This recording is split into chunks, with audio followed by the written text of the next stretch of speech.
El gobernador Mauricio Vila Dosal inauguró en Durango la tercera edición Yucatán Expone, máximo escaparate comercial, turístico y cultural para promover la inversión, generación de empleos y las relaciones de negocios para pequeños y medianos empresarios del estado.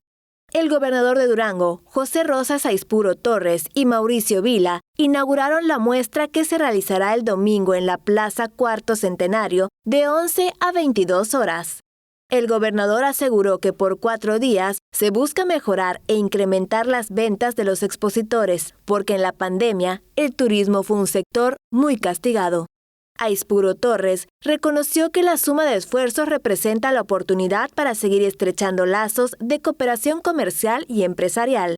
Ambos gobernadores recorrieron el pabellón donde se encuentran los 50 expositores de Valladolid, Izamal, Tequit, Sinanché, Motul, Tixcocop, Ticul, Concal, Tzan, Celestún, Teabo y Mérida, que ofrecen cochinita pibil, marquesitas de queso de bola, zapatos, guayaberas, bolsas, productos hechos a base de miel, chocolate, joyería de filigrana, horchata, entre otros. Vila Dosal se reunió con empresarios a quienes explicó cómo Yucatán logra mantener índices de seguridad y preservación de justicia, así como el trabajo que realiza en educación, combate a la violencia contra la mujer, colectividad, economía y generación de empleos y los proyectos trascendentales que tiene el Estado en conjunto con la Federación. Teleyucatán te informa.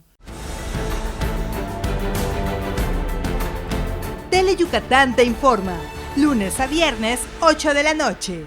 Síguenos.